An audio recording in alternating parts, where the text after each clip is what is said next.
Welcome back to Riff Ram Review here on 88.7 The Choice, your choice for college radio. We're coming to you all here from the KTCU studios.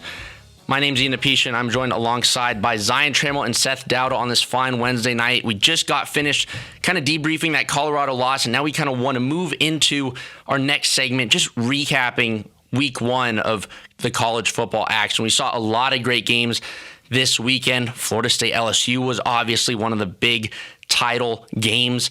Duke and Clemson, that was a fun one to watch. And then also, we're going to kind of touch on some of the teams that lost from the Big 12, Texas Tech, Baylor, and West Virginia. But Seth, I guess just starting with you, I mean, this Florida State LSU game was one heck of a game. It was indeed. It was the marquee game of the week. And, you know, LSU came in ranked 5th, Florida State ranked 8th. This was, you know, really exciting for me during the first half. Really kind of like a really just sloppy game from LSU. Really sloppy game. Extra sloppy. It was extra sloppy Joe from LSU. I mean, they were leading at halftime. I don't know how. It was Florida State outplayed them all game long, but LSU, you know, credit to them, had a lead at half, but then the wheels just, you know, fell off. They fell off hard in the second half where, you know, Florida State comes out and just kicks them in the teeth repeatedly, so much so that Brian Kelly, LSU head coach, comes out after the game in the press conference and says, "We don't have the team I thought we had," which is a heck of a statement for the head coach of Louisiana State University to make after their first game of the season. Yeah, that is not the kind of thing you want to hear if you're an LSU fan. Maybe them being ranked number 5 was a little too high for them potentially because, yeah, Florida State just dominated this game. I mean, 45-24. I don't believe we've said the final score. 45-24. Florida State outscores LSU 31-7 in the second half.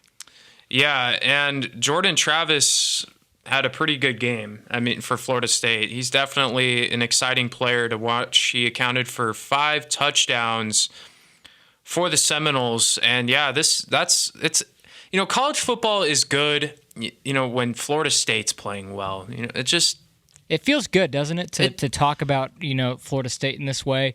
I mean, what Mike Norvell's doing there is pretty spectacular. Keon Coleman, who's a transfer from Michigan State, really made an impact just immediately. It was just very evident that he was just, you know, running these LSU corners in circles. I mean, there was nothing they could do to stop him. I think that Florida State, who moved up to 4, I believe, in this updated week's AP poll, Florida State's going to be good. And now, you know, we can talk about this with potentially a easier path to an ACC title and potentially a college football playoff berth because their probably main competition does not look like they're going to be very good this year. Yeah, that was a tough loss. We're talking about Clemson, of course. They lost 28-7 to the hands of Duke, the quote-unquote basketball school. Yeah, that's not Coach K at linebacker. That's what I saw. He was out there, out there with the he was out there relaying the plays to everyone on the defense. It was a really fun game. Duke just, you know, again, much like Florida State did to LSU, just punched Clemson in the mouth repeatedly. And even then, Clemson had the chances to win the game. They had 2 fumbles inside the 10. They an interception, you know, around midfield, 2 blocked field goals, which, you know, you can attribute some of that to just bad luck. But at the same time, the just blunders were just all over the place for Clemson all night long. And it kind of begs the question, and this kind of goes into a deeper, you know, talk about Clemson football, and, you know, I think we'd be remiss to say who the offensive coordinator is for the Clemson Tigers. It is, you know, former TCU offensive coordinator Garrett Riley. But I also don't think that much of the blame should be placed on Mr. Riley for the poor performance of the Clemson Tigers. I don't know if y'all would agree with that. Yeah, I mean, you know, a lot of offensive coordinators will get the blame if, of course, the offense is not performing well. But if you don't have the talent, it's a little hard to run a functioning offense. And last year, well, Garrett Riley had an incredible offense. I mean, look how many TCU players are in the NFL. Quentin Johnston, Tay Barber, you know the list. I mean, he had an incredible offense, and TCU succeeded. And I think Garrett Riley is a good football coach, but Clemson, I didn't see anything from their skill position players that made me think, wow, like that dude is good. That just was lacking. And that was the problem for Clemson, that there was no, there was no one there that, had experience. And what I'm talking about is the lack of the use of the transfer portal for Dabo Swinney. Clemson lost 12 players to the portal last year. Some of those, probably didn't play a lot, but, some of them did. And they brought in one guy from the transfer portal, a quarterback who is a backup. It's not Kay Klubnik. He was out of high school. And so I think the best way to sum up how that kind of works is from your friend and mine, Mike Gundy, who said this offseason about the transfer portal and the lack and not using it. He said you can't lose guys and then just replace them with high school freshmen, because you're going to have a team full of young kids and get your butt kicked for 2 years. And guess what? Clemson got their butt kicked on Monday night by Duke. And now Duke is building something there. I think that Mike Elko has something going in Durham, but it's still Duke. You have to, if you're the Clemson Tigers, who've won 2 national championships in the past 6 years, you got to beat Duke. That's you in an ACC that's pretty top heavy. You got to go out and beat the guys you're supposed to beat, and they did not do that on Monday night. Yeah, and again, obviously with Duke, with Clemson, that's a game that you have to take care of. But I think this game, it's one of those games where, again, you just look at the use of the transfer portal, right? And obviously there's some people that say, I don't like using the transfer portal. I prefer to try to grow a team and establish a team with the guys that I have and the guys that I recruit. But then at the same time, we're seeing it now where the transfer portal, it can completely turn around programs on the dime and from one season to the next. And it's a bit becoming like the professional leagues, where if a team goes out and gets 2-3 guys, signs them to big contracts, they can turn their season around and have a different outlook. And I think, this, just like you guys said, for Clemson, this is a bit of a wake-up call for Dabo Swinney in the sense of, look, maybe we need to change some of our processes of trying to build a team, especially when you now have a team that just isn't really experienced, right?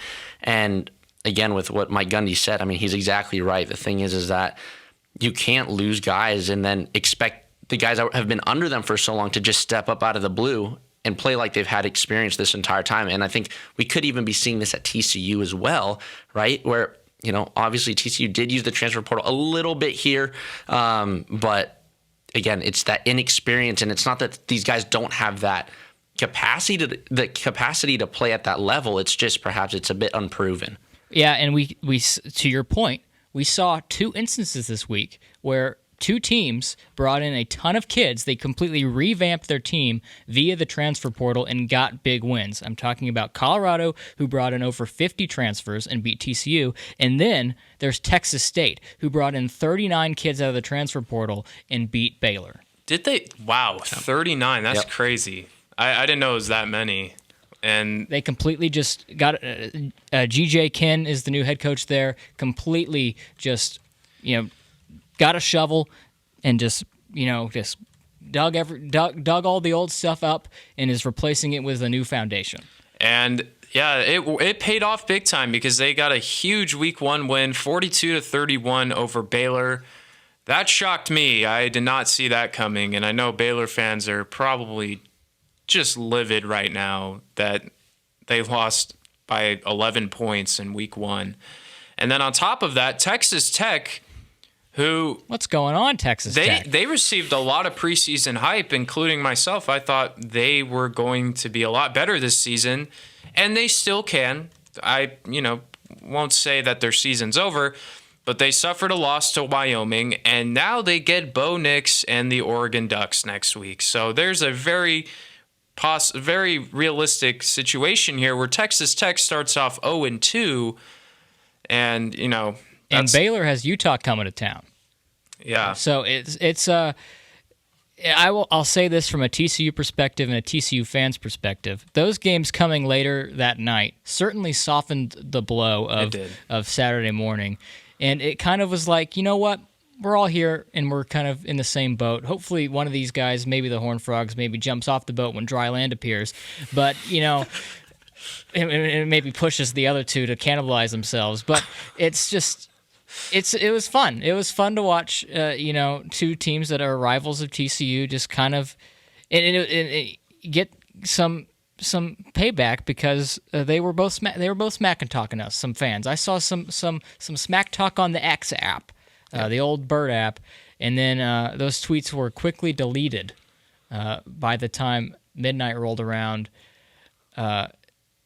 After Texas Tech and Baylor had lost. Yeah, you got to play your game first and then talk smack. That's how I always. There is a smack talk rule book, and that is like on the first page. Is there really a smack talk rule book? Yeah, it's. I don't know who it's by, but I saw it once, and that's on the first page. Yeah, I keep that rule with like fantasy sport, football, and basketball too. Like with my basketball league with my friends, I could one of my buddies, he had a dominant team, lost one game all season long, was talking smack how he's going to win the whole thing, and then he lost in the first round. So rough. Backfired pretty quickly. Yeah. No, I mean, smack talking for me, I personally don't like smack talk until I win. Yeah. I mean, that's just how I am, and I will let whatever I have, if it's my team or whatever, I will let them do the talking. But no, I mean, again, just looking back at this, as a TCU fan, seeing Baylor lose the way they did to Texas State, and same with Texas Tech to Wyoming, right? I mean, this lessened the blow a little bit. And going back to what we said earlier in the show, right? The TCU loss doesn't change the fact that we still have the same odds and chances to win the Big 12 championship. Perhaps these two losses then for sure reinforce that idea because of those losses, right? And so, I mean, it definitely helps lessen the blow if you're a TCU fan. Doesn't make you feel great because you still know your team has to pull through and perform now. But it's definitely nice to know that there's other teams starting off on the back foot. Yeah, and then poor West Virginia, we haven't mentioned them. They just got pummeled by Penn State. I mean, Penn State set an attendance record too, which is funny. It was Penn State's whiteout, I believe. Which if y'all haven't seen Penn State's whiteout, it looks so fun. It's the coolest thing. Yeah. But that game was semi-close at half, 14-7, and then just. Again, it kind of this theme that we're seeing this week is some teams that usually, you would expect to really just get out to fast starting a little slow. Even Texas had some trouble with Rice early on, and heck, even Oklahoma State was only up 13-7 going into the fourth quarter against Central Arkansas. So it is kind of a case of like knocking the rust off a lot against kind of these early teams. Unfortunately for the Texas trio of Texas Tech, Baylor, and TCU, the rust was knocked off via a loss. Yeah, and Seth, we'll talk quickly. Your Iowa game. Oh yeah, I got to bring it up. Okay, Iowa scored 24 points, so let's give a round of applause for the Iowa Hawkeyes. They scored 24 points against Utah State, and they had their first opening drive touchdown to start a season since. Any guesses? 1919. 1919, a little off. 1991, wow. When Matt Rogers threw a pass to Danon Hughes against Hawaii to open the 1991 season for the Iowa Hawkeyes. Congratulations to my good friends up in Iowa City who play Iowa State this week in the Cyhawk game. It's must-watch television. Oh, man. Really? They're playing Iowa State? Oh, God. That's going to be a fun one. Yikes, man. Must-watch television. It's just going to be just... What's up in Iowa? Is Iowa potatoes or is that... No, that's Idaho. Oh, that's Idaho. Okay, Idaho. All right. Yeah, I don't really know what there would be fun to do in Iowa outside of Council Bluffs, which is where Max Duggan is, obviously. So that's basically Omaha at that point, anyway. So we'll take a quick break, and when we come back, we will talk about TCU and Nicholls State, give our score predictions and what the Horned Frogs will need to do to get their first win of the season. You're listening to Riff Ram Review right here on 88.7 KTCU The Choice.